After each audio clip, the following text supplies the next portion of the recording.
guys, and welcome to the second episode of the Spikey Blitz podcast. Today with me, I've also got Phil and Pete again, same as last week. Hi guys, Hey, how you doing? Right. Hello. Well, thank you. So today we're going to talk about the update for Blood Bowl 3 that came about a week after we recorded the last episode. We're also going to talk about the Murder Bowl and the MurderBowl XXV, Phil, which you were a part of. And then we're also going to talk about the MurderBowl's concede rule briefly, an explanation on how it currently works and what is expected of players if a player concedes. And then we're going to talk about how we're going to move forward with the Blood Bowl 3 group as well, because we've got a little bit of a league going in the Blood Bowl 3 and we want to get as many people as we can in there.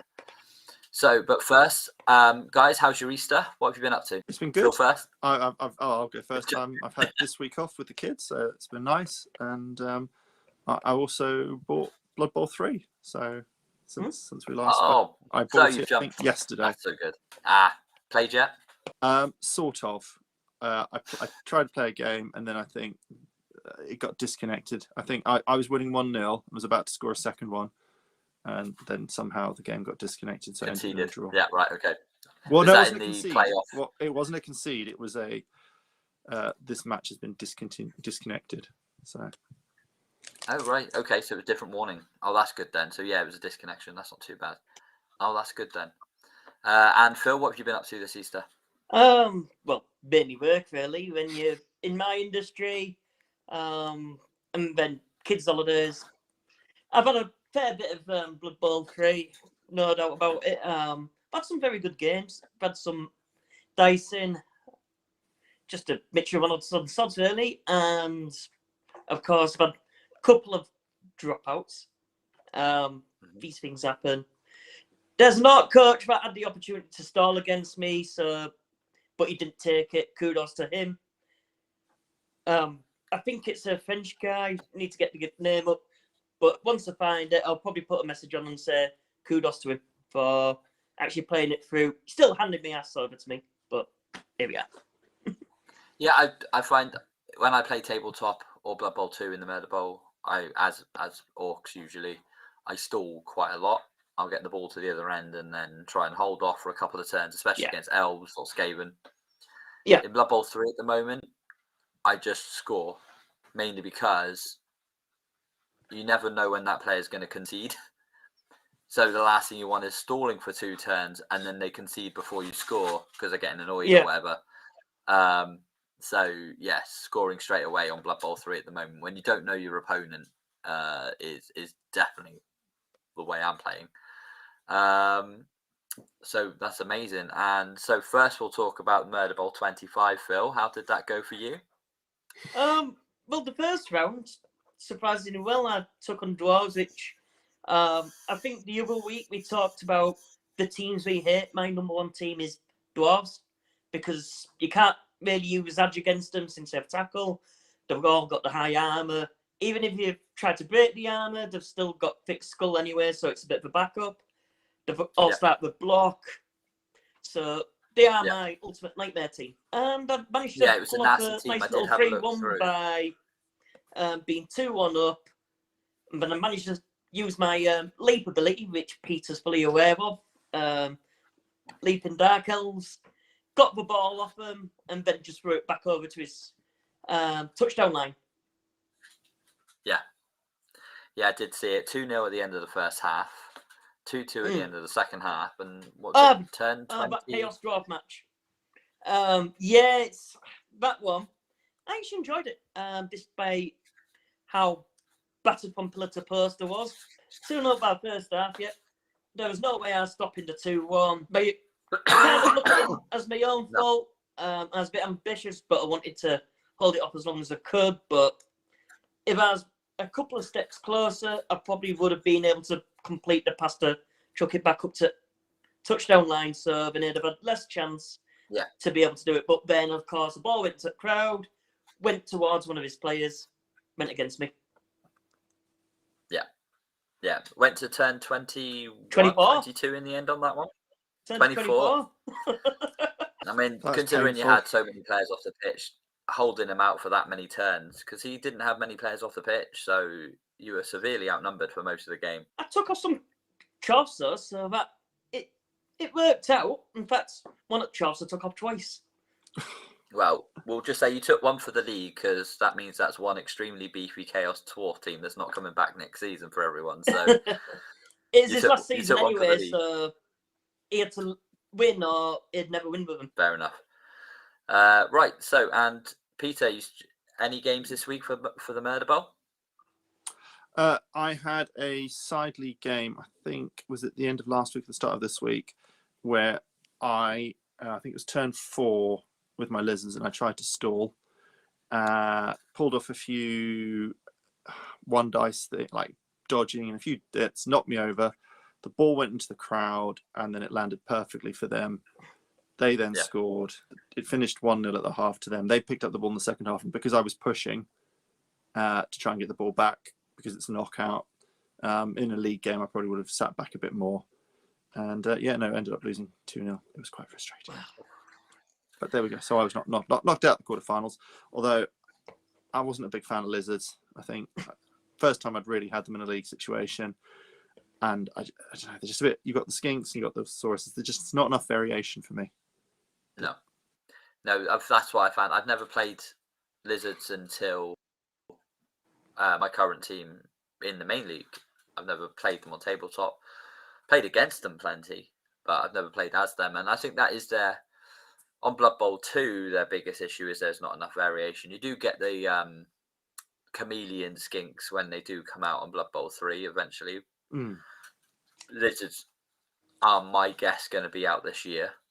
They're one of the mainstay teams. They're one of the main teams from the original game. So I'm assuming they're not going to be making everyone wait for a long time for lizards anyway. So yes, I found that as well on Blood Bowl 2. You've got your skinks and you've got your sauruses, and then that's it. Yeah, and crocs, especially with the skinks being so weak. Yes, Phil. And what do you call the break tackle? That's going to be awful for this time round, because as I say, that one's been. I personally think for the lizard team, it's been nerfed massively as break tackle. I think it's the right thing though to have nerfed it, because it was being used to then allow really big lumbering players to suddenly be very nimble around the pitch. So fair answer, actually. Yeah, if you had all 6 sauruses, it break tackles. They've got 6 speed, so they're quite nippy. Good. And especially on the crocs. I mean, the crocs is a bit better. 4+ dodging normally, so 2+ dodging with break tackle now. But obviously, then you add in tackle zones and modifiers. It's suddenly not dodging on 2+ of a tackle zone and stuff like that, which is really good. The nerf to break tackles is, in my opinion, one of the better changes they made to Blood Bowl 2020. It was getting a bit silly, especially on Khemri. Those on Tomb Kings or Khemri, or whichever name you want to call them. You give those big Tomb Guardians or mummies break tackle. Your kryptonite. Suddenly you've got my kryptonite, that's straight down, but wasn't going very well for anyone. Once those mummies have got mighty blow and break tackle, they can go wherever they want. Although I did see a playtest of break tackle, which was going to be like leader, where only one player, so you could put it on all 4 mummies, but only one of them could use it in a turn. But the rule wouldn't have changed; it would have been the same rule. But then it's more bookkeeping, isn't it? As in, you have to not put like a token down to say they've used. Oh yeah, definitely. I think that's why they went the way they went with it, because they wanted to streamline the game. They wanted to make it less things to keep track of. So that's good. But that was. I think either one would have been a good nerf for the rule, but obviously one of them would have been. You have to mark that I've used break tackle now. If you forget, you might end up doing it twice by accident or on purpose if you're a bit of a cheat. But I think they definitely went the right way with break tackle. So final score, Phil, 3-2 on the Murder Bowl 25 to Chaos Dwarfs, and your opponent was Pat. He himself, fantastic coach, good guy. I saw the game; it was very good. Horrible team, but fantastic coach. This is why I've always dubbed him the final boss, just because it really does feel like, you're taking on the final boss of whatever game you're playing. Does that team? Yeah. I hope he does evolve Yeah, into the because we have a ladder within Blood Bowl 2. If anyone wants to go up against that team, if they feel that way, I hope he does. I think it's called the Roll of Honor, but Ladder of Fame. That's it. Ladder of Yes, Fame. it is. Yeah. Amazing.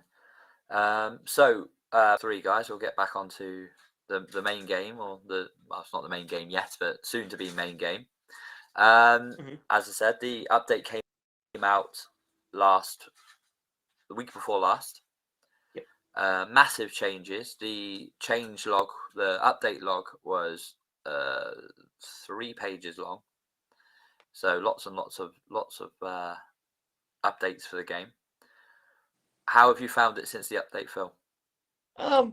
There's still one playing issue that I seem to have. I might have to press a few buttons to deal with it, but sometimes I want to select a star player.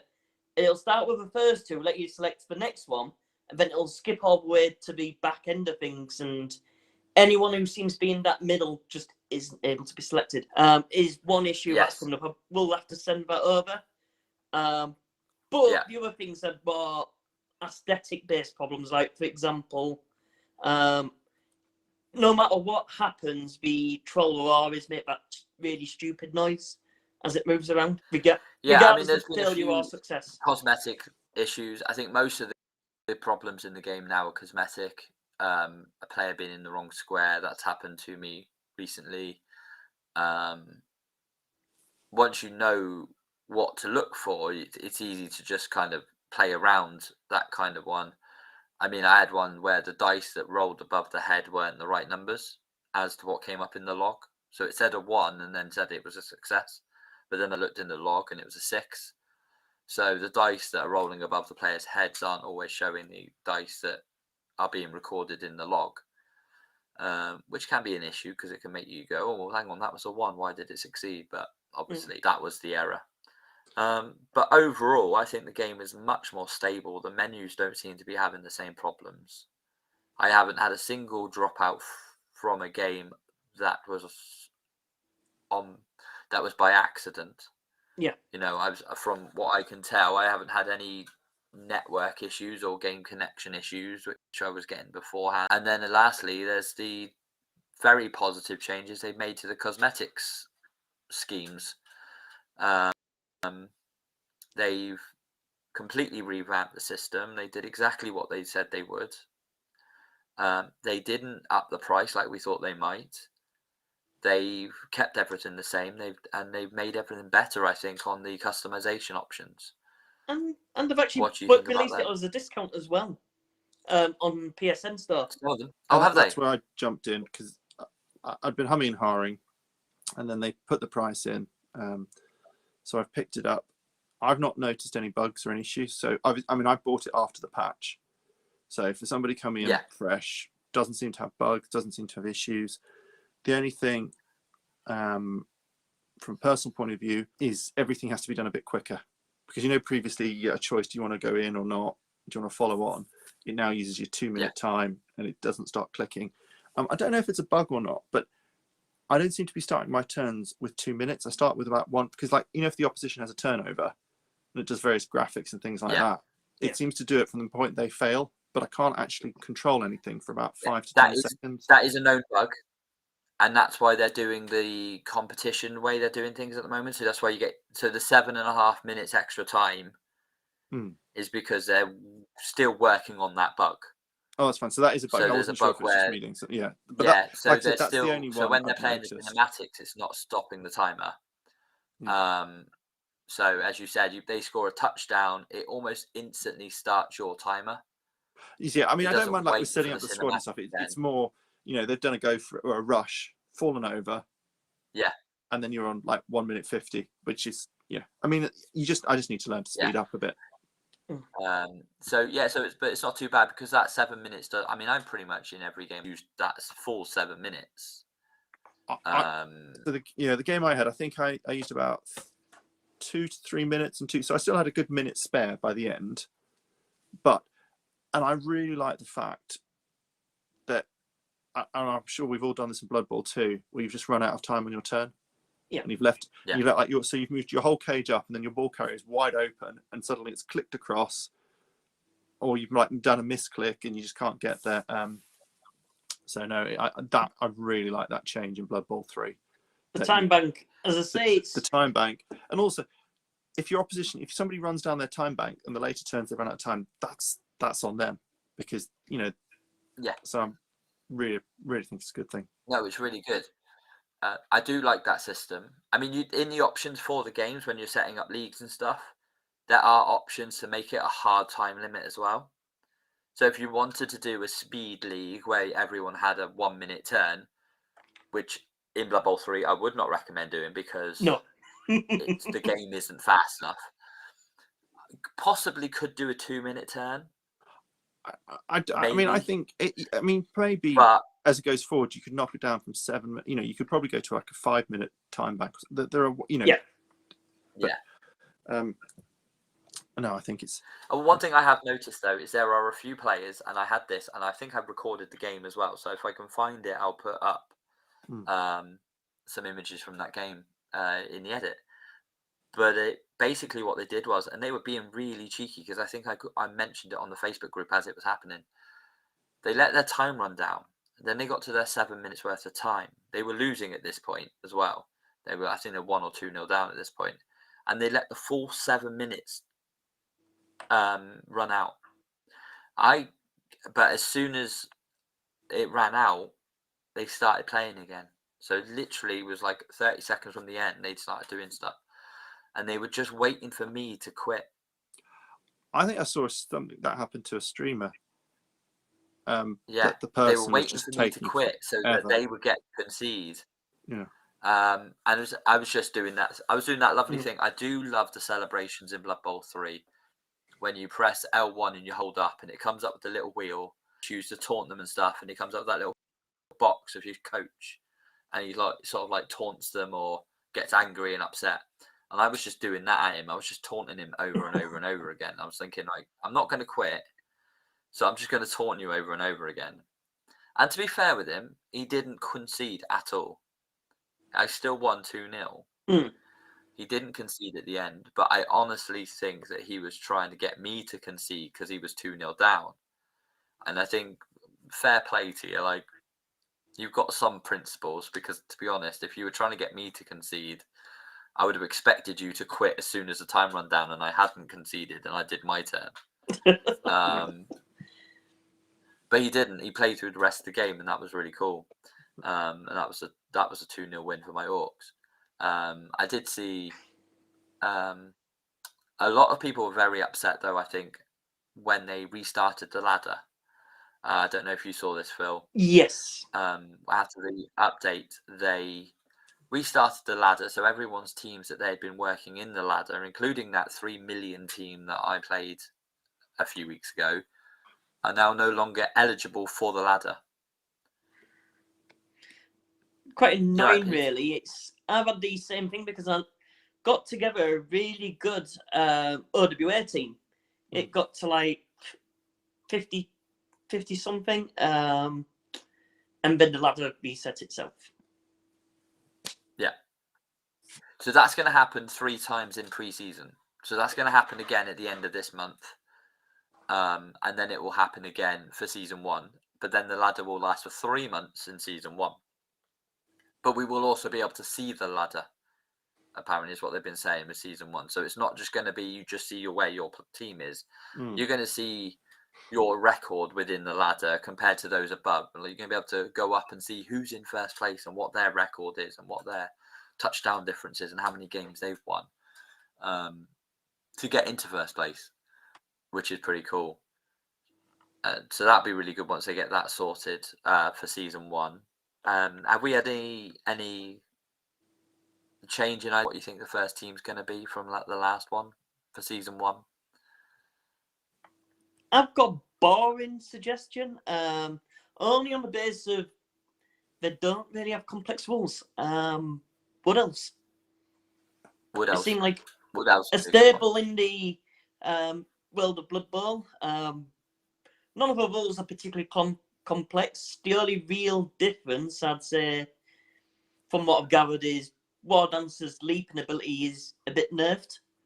Other than that, but more or less The leap play skill. exactly the same. So, well, to be honest, that's just the leap skill being nerfed. So the Wood Elf would only be the cosmetic team on top. It's an elf team that look like Wood Elves, and then the War Dancers. So realistically, Wood Elves shouldn't be too difficult to implement.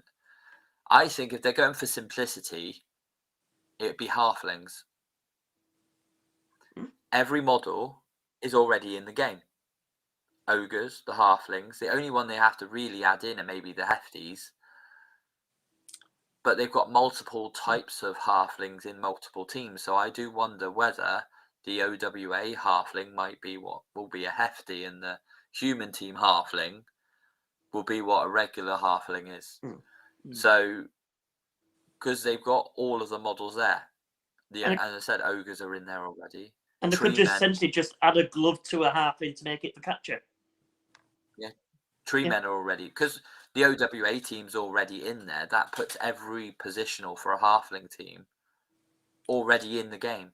Yeah, and that's the thing. There's definitely some very quick wins if they wanted to speed up some team rollouts. Yeah. Yeah, I think that was what people's biggest concern was, because they started straight off with the Chaos Renegades and the OWA in. Why didn't they have those teams that are missing that use exactly the same players? Because it would make sense. They could have had the halflings straight in the game. They wouldn't have had to add in any extra models. All they would have to do is set it up as a halfling team. I don't know whether they just wanted to keep it as a 12-team roster and it's a nice round number. I think a lot of people were upset that they went for the OWA and the Renegades, to be honest, in the starting roster. Because you'd already had the Bretonians being replaced with the Nobles and the Black Orc team being added in. So we already had two new teams in the game compared to the Blood Bowl 2.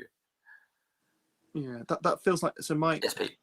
Yeah, my initial first impressions, I mean, I'm enjoying it. Doesn't seem to be buggy at all or anything like that. But there does seem to be a lack of variety. So you've got two types of Orc. Yes. Two types of human. OWA, which is a mix of them. You've got Chaos Renegades, Nurgle. It does feel like it needs a few more. Nurgle to me are the odd one out. Nurgle to me are the odd team out, because they're the team with probably, you would think, would need the most development time for the models and some of the rules. They're not fitting in with the other teams. Like the Chaos Renegade team, you've got Skaven, Orcs, Goblins, Trolls, Rat Ogres, Minotaur, and all of those players appear in other teams. The only team that doesn't appear in the two mixed teams are the Elves, but you couldn't really have a Blood Bowl game without an Elf team. Yeah. And the Nurgle team, because even the Chaos Warriors team, is it the Beastmen and the Minotaur appear in the Chaos Renegades team? Yeah. Beastmen are not in Renegades, no. Chaos Renegades. No, it's just the Minotaur, isn't it? Yeah. Yeah, so at least you've got the Minotaur. You've got, with the exception of the Elves and Nurgle, every team appears within those two teams. Yeah. But as I said, you couldn't have a Blood Bowl game released without an Elf team. So going with the Elven Union is perfect. They're quite standard. But then to add in Nurgle, which are nothing like the Chaos, the re-edit, the Chaos Chosen team. They're very different from the Chaos Chosen team. So it's interesting to see the models aren't the same. I just think Nurgle are the odd team out from what they chose. Yeah. You've got Elven Union, and they're balanced with Dark Elves. Yeah. You've got the Chaos Renegades and the Chaos Chosen team. They're the two there. Then you've got the OWA and the humans and the Dwarves. And it's so kind of like a bit like, oh, we'll just throw Nurgle in. Why not Nurgle? So I do wonder whether that was when they started the production. Was that when they released the Nurgle team? I'd like to think it's And it was something like sort long in the works, really, because, as I said, well, to be fair, it was exciting to see when we had the Corn team release. Yeah. Of course, that'll be great once they do eventually arrive, and we'll be glad for that time bank once we do get Corn. Yeah, I mean, it'd be 2025, 2026 at Corn. But yeah, well, once we eventually get it, and then if we eventually see on the tabletop the Slanesh to Zinj, I don't want to speculate because I don't want to go down that path. But I'd be interested to see what they would do with that if they were to ever bring them in. I know that they have chaos rules for some of the teams as well, where depending on the favoured of, Yeah, you get favoured different of. perks. Yeah, so the favoured of teams are very interesting. And it'd be interesting. Obviously, we've got Korn and Nurgle. Because they've done Korn, obviously everyone believes eventually GW will get around to making a Slaanesh team and a Zeech team, which I can imagine a Slaanesh team. They'd be very much like the Dark Elves, I think, very quick and nimble, and lots of Demonettes running around the place with claw, but they can't handle the ball. I cannot imagine, and I've done this a few times recently when I've been talking to people, what a Zeech team might look like and what rules they might take, because they're all about the magic. So it'd be interesting to see what GW did with the rules for a Zeech team. They have I a can't Zinch Guard, imagine don't how they, that would go. that's already been made in the Warhammer universe. Yeah, so you've got the you've got the Zeech, so you've got the Thousand Suns in 40k, or you've got the I can't remember what they're called in Age of Sigmar, but there is a Zeech faction in Age of Sigmar as well. So in Blood Bowl, it will eventually happen. My wondering is, how will they represent that on the board? How will they represent the magic? I mean, they're not averse to adding new skills to the game now with teams, which they used to be. They very rarely introduced a new team and then made rules for that team. But they blew that out the water with both the Amazons and the Norse team. Yeah. With like the beer pigs and whatnot. So they're not adverse to creating all new rules for teams now, which is quite cool. I would like them to go back and maybe give each team a unique rule, because that would be quite interesting. But then you're getting into the realms of everyone needs a codex. So, and that's a sore subject for anyone that plays 40k at the moment, now that every codex is now invalid. Yeah. So it'd be interesting to see where they go for it. Funny enough, I did cling film up every 40k book on my shelf today. It's going to go into the shed. So I don't need them anymore. They're now invalid. So that'd be interesting. But yeah, so I think there's each team. But yeah, so first team, now that we've had a bit of a tangent about that as well. First team for season 1. Well, I've got on Reddit, it has the 7 leaked teams, or they've done some graphical work on them. And those 7 are Goblin, Halfling, Lizard Men, Necromantic Horror, Shambling Undead, Underworld Denizen, and Wood Elf. So I'm guessing it'll be one of those 7. So those are the ones that are, I think even the Cyanide came out and said they're in various stages of development. Yes, So they did. They said in the developer video that they did that there is teams already in the code. They admitted that before the code was even released for people to mine. Yeah. But they're all at various different stages of development. They're not ready to be used, and most of them will break the game in some way because they're not ready. Some of the people on Reddit, I've seen a few of them have said, "Oh yeah, but we're playing with them now on the PC. We've data mined it and we've taken these teams and we've unlocked them." But I am yet to see an actual working video of this. I think to be honest, I think that it'll probably be one of those 7. I think we said Halfling, we said Wood Elf, Underworld. Yeah, that it's the teams we thought it might be are on that list. So it's likely to be one of those 7. Well, Underworld Denizens is another one, like OWA, where most of the models are in the game and being used. It's just a combination. It'd be interesting to see whether they went for a combination team before all of the regular teams are available, again, because obviously the halfling team isn't in, but you can get halflings in OWA. Well, I suppose halflings are in humans, so they are already represented. It depends on which way you look at it. So yeah, I'm going for something like halflings would be the first team. I think it'd be the easiest team to implement for them for season 1. Yeah, the only thing I'd say is the MasterChef rule. Because obviously you can't get the cheap MasterChef. Hopefully they don't do it in such a way where everyone ends up with that same perk. Yeah, that'd be an interesting to see how they fix that. So I think the undead teams are going to probably be around October time for Halloween. So my guess, I'm going to go Lizardmen, brand new team, bit of variety.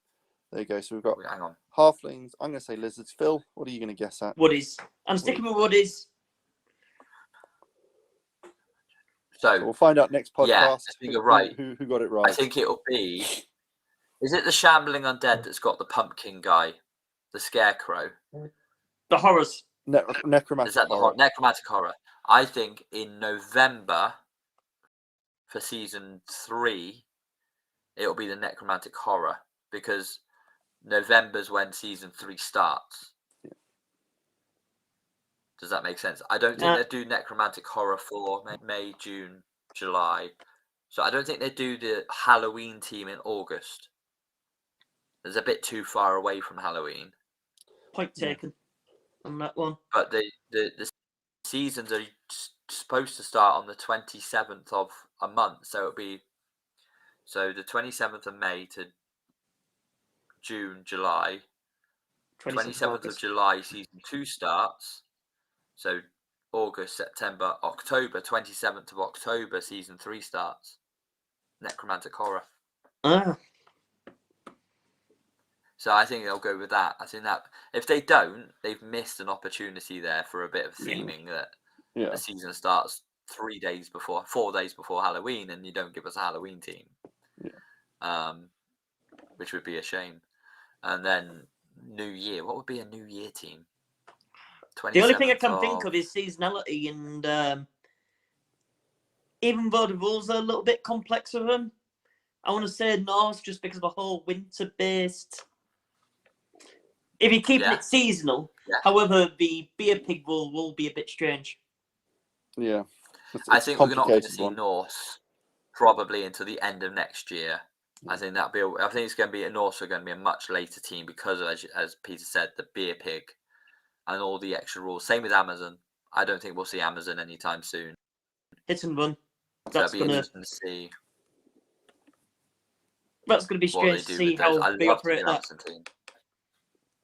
It'll be also interesting to see when they bring in all these new star players, because GW have just released the models for the 2 halfling star players, which I now, off the top of my head, cannot remember the names of. One throws a pie and one spins. Cindy Pie Whistle or something. Yes. Yeah. So yeah, it'd be interesting to see where they go for that. I'm just gonna have a quick look now. So we know we're not going to get star special rules until season 3. But do you think they'll start adding in new players in the seasons, because they haven't actually mentioned star players? I mean, and that's the other thing. What they might decide, although they've got the season pass, to also just have a DLC. To say, they might do. Just as a separate standalone. They haven't mentioned it at all. To say, here's an extra 4 teams plus like 10 star players and a new stadium, and for like £10 you can get the DLC, which then bumps up the teams you can get and things like that. Yeah, no, that'd be a really good one. So. That'd be a good way. Well, I could see them doing that because obviously it would be good for everyone. Maybe it's not. Everyone financially, if they actually made some money out of all these star players, but then entering in to maybe a pay-to-win scenario where all the best star players are locked behind a curtain of you've got to pay, get the best players, and I think that would annoy some people if you have to pay to get something that you can be added to your team that's supposed to balance it. I think that would Unless annoy a they lot of have it people if you had on to pay extra for those star players. Unless they have it on the development per season, because from what they were saying, it's only all the cosmetic-based stuff I wanted on the premium side of it with the Blood Pass, but all the stuff where, what do you call it? For this could be just for like star players and new teams that you can get on the premium version. Yeah, I think that's right. I think they will definitely go down that route where maybe we'll get to season 3 and they'll maybe give us some more information about when these extra star players, because there are a lot now. There are a lot of star players. Every new team's like the North star players are brilliant, and a couple of the Amazons are quite cool. They've had a couple of new Lizard Men ones as well, which pretty cool. So they've brought in a lot of new star players for a lot of the old teams, and that's where the new rules come in, the favoured of, and the old world league or whatever it's called. I can't remember off the top of my head what it's called. And then the star players fit into those brackets, which is why now halflings can use Griff in Blood Bowl 3 when halflings come out, but they can't use Griff in Blood Bowl 2. Which was always, someone always asked me, oh, you've got 400k, why didn't you take Griff as a halfling player? I'm playing Blood Bowl 2, Griff can't join me. Otherwise I would. That's why I've got Morg and Deep Root, and they both fall over all the time. So yeah, it'll be interesting to see how they do that. The star players are a bit underwhelming at the moment, I think, because they're still priced at the same, but they haven't got the special rule that GW designed them with. So I think they're overpriced at the moment on Blood Bowl 3. Morg. The screen Phil? Well, I'd say Morg because he still works out the same price, because essentially with that Mighty Blow +2 is an absolute unit in this. I mean, I've played his Bishop, and I just drew against him randomly with an Imperial team, and he had quite an experienced dwarf team. And, well, I'm not allowed to say the message here, but let's just say Morg literally scares him. So he spent his death roller turns for like about 3 turns in a row, just chucking fouls on Morg. Just because it's, you know, you essentially are using Claw at this point on dwarves. Yeah.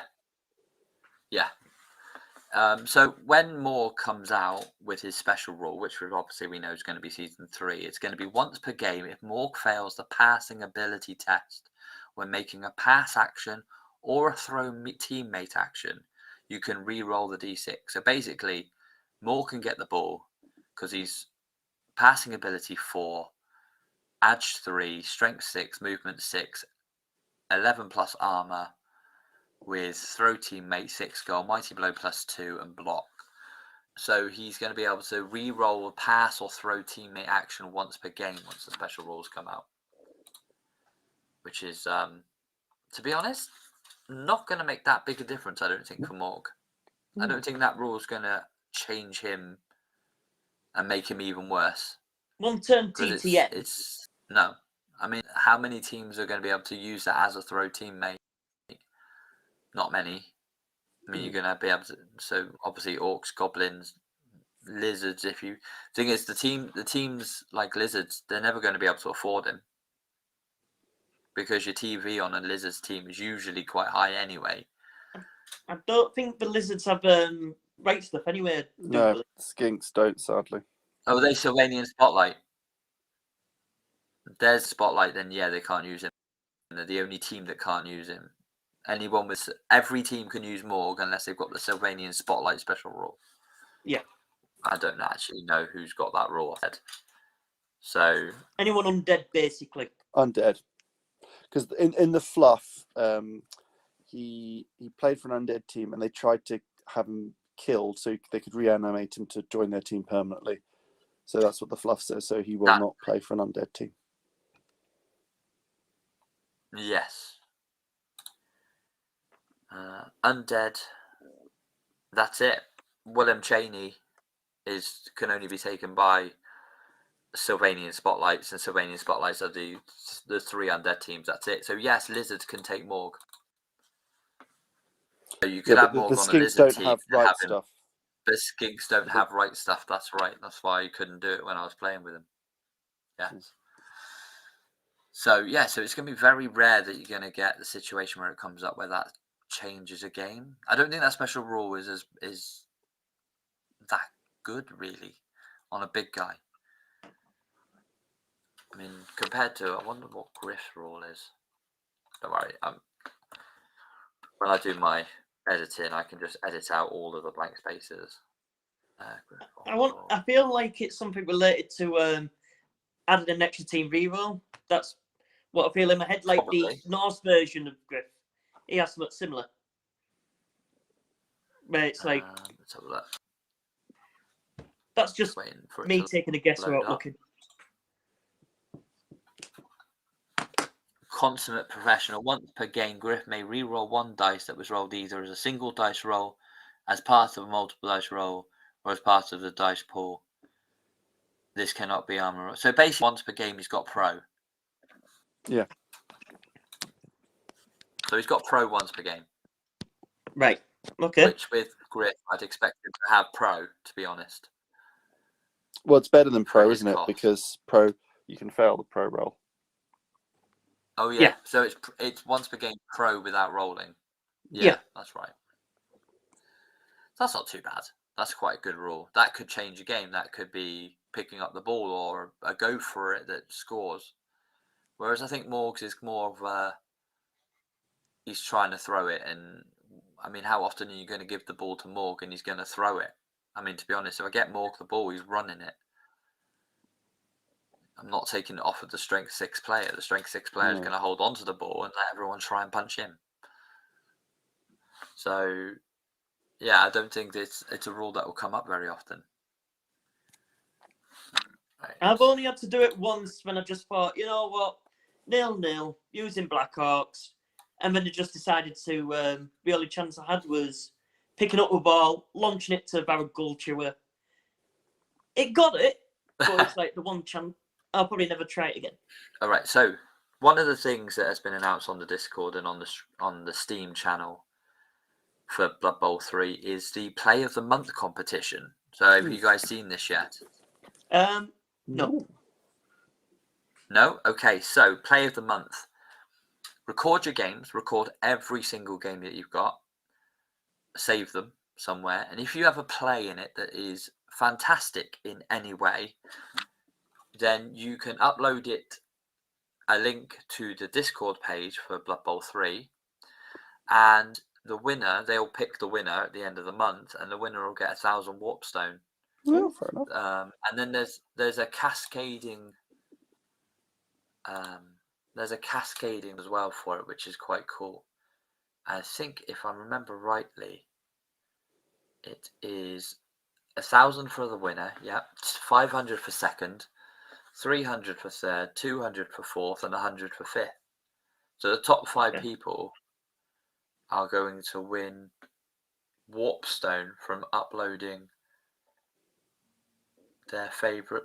Yeah, that's it. So it's on the Blood Bowl 3 Discord, which everyone can get access through the game, or you can do it on your computer.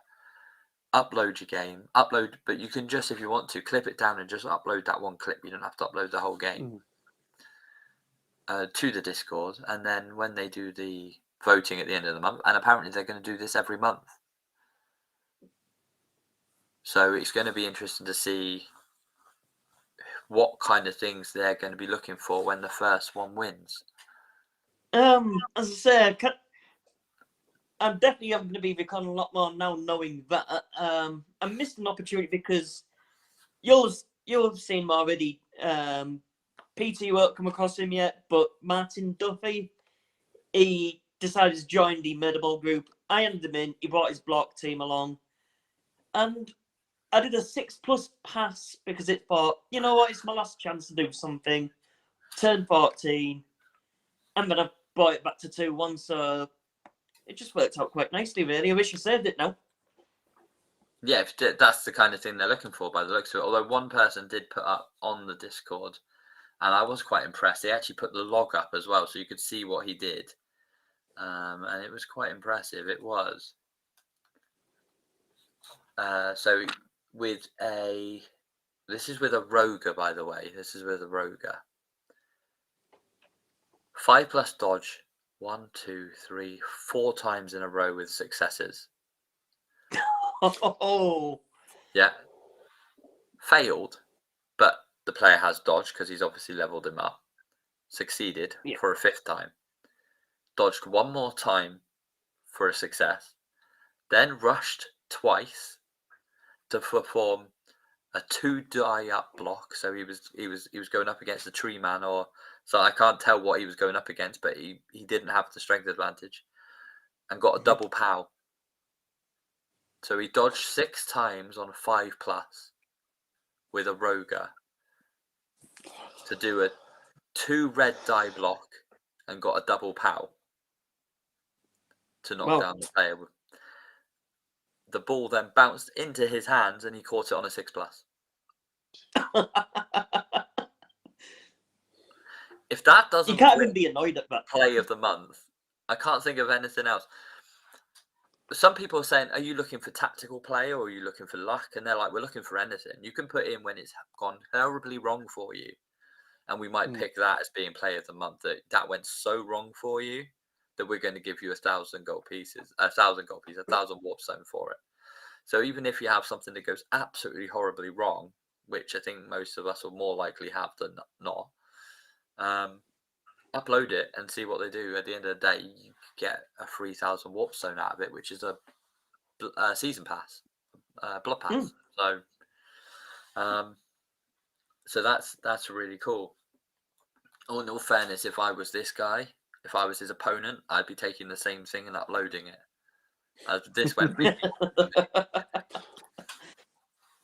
see who they gave the 1,000. I'd give the 1,000 warp stone to the person it happened against, and give the 500 warp stone to the person who did it.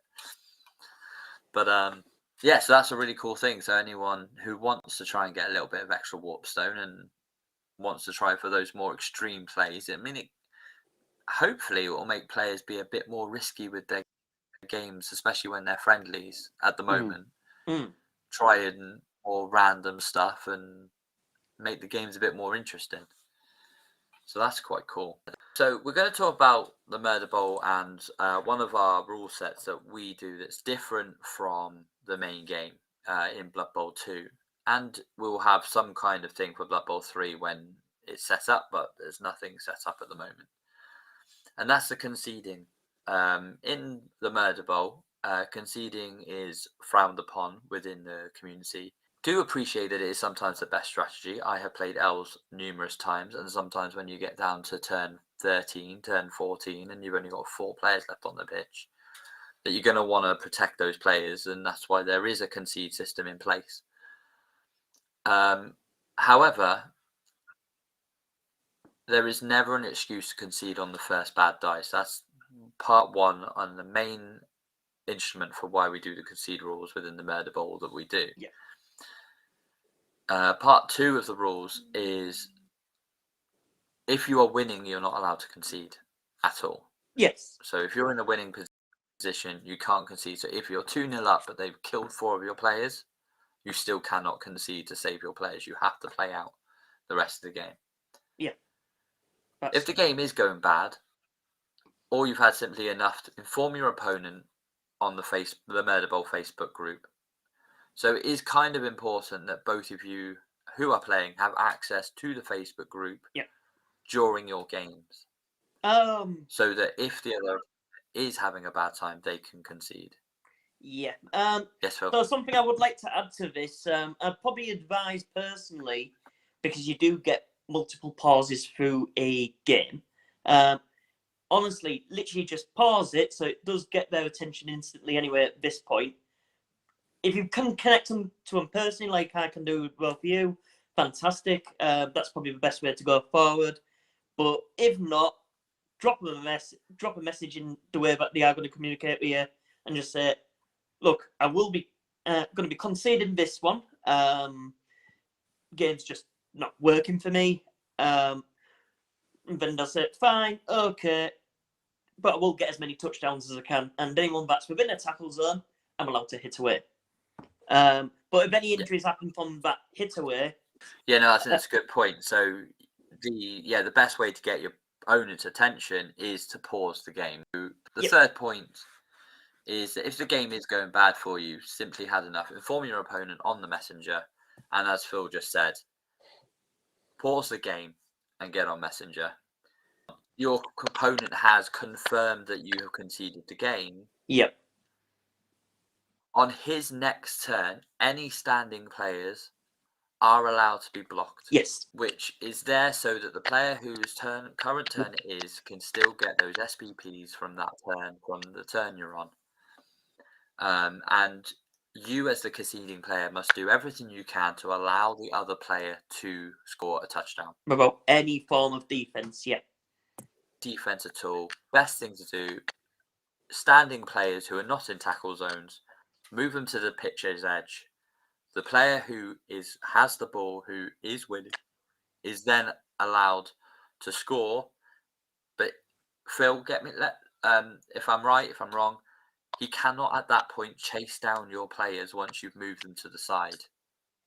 Absolutely correct. But once you have conceded, and it does move on from there, actually, you cannot change your mind. So, for example, if they're out of tackle zones, you can't be coming back for a blitz after you conceded, because, that'd be bad. Yeah, I don't think we've ever had a problem with that, though, to be fair. I don't think I've ever seen anyone concede and then try and come back in as some kind of cheeky stunt. No. So once the other players, so any standing players that are in tackle zones have been blocked, are on the floor. They can only be blocked once, so don't follow up if you are the and do not foul. If you're the player who's winning. Pardon? And do not foul as well. No fouling, because that's bad form. Once you have conceded, all of your players are safe, so the other team cannot foul you. They cannot do anything to your players other than the ones at the time of your conceding are in tackle zones. They can block them, get them out the way. If you are the player that has the ball and is winning, do not follow up any of these players. You'll be leaving your players in tackle zones, but you will not be allowed to hit them on the second turn after a conceding if you haven't scored by that point. Yeah. Once a touchdown has been scored, if there are any turns left or if there is team, you must allow the non-conceding coach to score as many touchdowns as he can within the time period that is left. That's the rules as they are right now. Best thing to do is take your 3 players that have to be on the line of scrimmage and put them in the 3 squares closest to one side of the pitch. Let the other player then set up on the other side of the pitch. On your first turn after receiving the ball, leave the ball exactly where it is. Move all of your players off to one side and let him run down, pick the ball up and score as many times as he can in the time that's allowed. Skip your turns if it's easier. Just make sure that your players are not in the way, basically. There'll be some times where the ball wouldn't quite follow that though. I've seen this before where, for example, if it's a high kick, you're forced to select a player to be under the ball. Yes. Yeah. In that case, what I've done in those situations is if I've got the ball, you will be going first because the opposition has just scored. Yeah. I then throw it to an empty square. Yeah, that works. Because that then means because if you keep a hold of it, they should be allowed to block you. So. Yeah. Throw it to an empty square, or try if you really want to try and throw it to a player that's so far away the throw's never going to work and it's going to end up bouncing. I think I actually threw it to an opposition player. Actually. Yeah. I threw it to one of their line of scrimmage. It gives them an extra SPP as well for interception. Yeah, exactly. Yeah. So just don't be a dick. Basically, don't try and hold on to that ball. I think that's a very good rule that we like in the Murder Bowl as a whole. It's a bit of an unspoken rule. Maybe we should put it in rule 1. Don't be a dick. I mean, that would. That's quite a subjective rule. Yeah. Yeah. Or is it? But there is actually play nice, 1, isn't it? Game's going bad. Simply had enough. Obviously, that's C. Leave your players down. But on C2, this cannot be done in the first half of a match. Remember, both players have lives outside of Blood Bowl and have taken the time to arrange game time to be away from work families, etc. Yes, there are times where Nuffle has forsaken one particular coach, and we very much sympathise, but at least a worthwhile match is needed. In bold, the mark of Nuffle may be placed on the conceding coach if it's seen fit. Yeah, that's good. I think that's also a very good point to make, is that all of the players in the Murder Bowl, not everyone is in the UK. We are a UK-based league, but not everyone is in the UK. So being able to arrange those games, I've not come across anyone from outside of the UK that has acted like this, so it's not an issue at the moment. Yeah. But I couldn't think of anything worse than being able to arrange that game for 1 o'clock in the morning because of time zones and things like that, and then them quitting on turn 4. Yeah, that would be horrendous. No one's done it. So, and I don't think they ever would. I don't think we have any players that would do that anyway. not in them areas, no. No. So that's really good. I mean, we've got a very good community that understand time constraints. You know, most of our players, I've very rarely come across players that don't have kids. I think we've got a lot of players who have kids and have time constraints on that kind of thing as well. So that's really, so a lot of people get that kind of thing, the time constraints that come with. And certain jobs like hospitality staff, nurses we've got in the league, lecturers as well, we've got in the league. Yeah, obviously. And then the last point for point F on this is no block should be made once a touchdown has been scored at all by either coach. So that's a very big point. Don't chase down players. Don't try and push them off the pitch. Don't blitz. There's no need. You just get the ball to the players that you want the SPP on, and score as many as you can. The next few bits are what are kind of like the punishments if you don't follow these rules. So any of the bits I'm about to talk about will pretty much earn you a mark of Nuffle from the admins. Changing your mind. If you've conceded and then chased down a player and blitzed them, you'll get a mark of Nuffle. Surfing or blocking safe players from the conceding team or fouling an opponent's player who have declared that they have conceded will also get you a mark of Nuffle. Coaches not adhering to these rules will be subject to a mark of Nuffle. And those are the 3 main points. Now, if you feel that your opponent has not adhered to these rules at all, do not confirm your game at the end. Let the admins know. They can go in, they can have a look, they can sort it out, they can do what they need to do. Yeah. A mark of Nuffle is something we term, and it can be, is it one of 4 things, I believe, off the top of my head? It's your star player or the highest star player, your point earner in your team. He will have a miss next game. He'll be so angry with your coach, with the coach, that he'll refuse to play in the next game. If you repeatedly get a mark of Nuffle, it will see the admins permanently kill the star player of your team. So they will just quit and walk out. Yeah. Further offences will see further stars walk away from the team. Multiple players will be killed. And any decisions made by the admins at this point will be final. And I think it would be at this point, though, if your admin's having this much trouble off of one specific player, the ejection from the league wouldn't be too far behind multiple players being killed in your team. I think if a player is getting that many marks of Nuffle, it's probably not someone we want to play with anyway. So that's our extensive and slightly complicated conceding rules, considering we've had to put them in.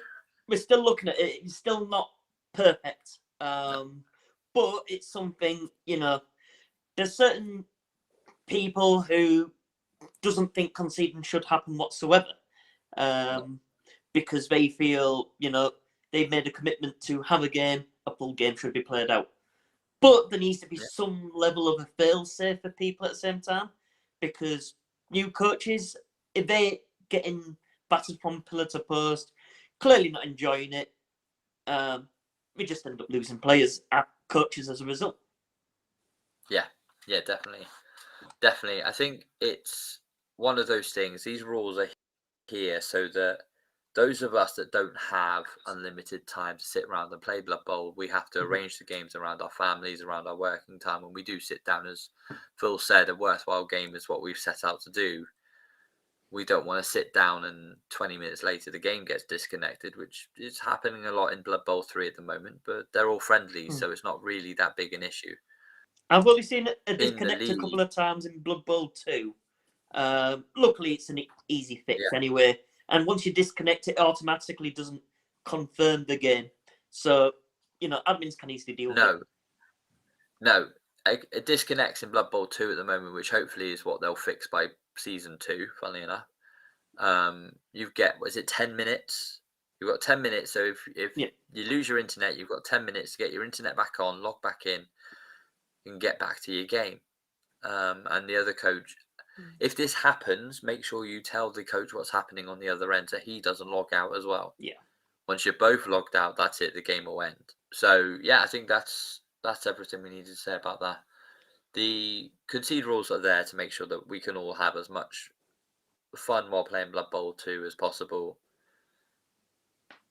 But there does need to be a way to concede. It is a very valid tactic for some of the weaker teams to protect their players in the long run of a league, so that if this was a tournament, if there was resurrection rules in place where long-term injuries and stuff weren't an issue, no conceding, that's fine. Last thing I'd want is the second to last game of the season. I'm already through. It's going really badly. My star player gets killed, but I would have quit, but I can't because of the rules. That would annoy me more, and we would lose players. And does it say with the trying to find that balance? And the reason why the first half rule has been added is because, as I say, if someone were to concede in, let's say, turn 3, and but just don't like the opposite team and know they're going to be in for a bad time, fair enough. It's going to be an awful match. I'm sorry. It's just, that's the way it crumbles. However, it affects the meta of the entire league if they're there as a 6 or 7-0. Yeah, it does. It really does. That all of that extra star player points really do make a massive difference. I mean, realistically, you could concede without conceding. You could just let them score and try and keep your best players away. And then concede on turn 9. I mean, if that's how you want to play it, but you can't officially concede and then tell the other player he can't block you before half time. I think that's a good rule to have in there. So I think we'll leave it there, guys. So thank you very much. Thank you very much for having us once again. It's been fun. A little bit smoother than last month, so it has. Hopefully I'll get this up in the next week. And thank you very much. Thank you. Cheers, everybody. Thank you, guys. See you on the pitch, and I'll see you soon. See you later, one. Take it easy. Bye. Hey guys, thank you for tuning into the Spikey Blitz podcast. If you enjoyed the content today and want to see more, please like and subscribe on the buttons below. And until then, see you on the pitch.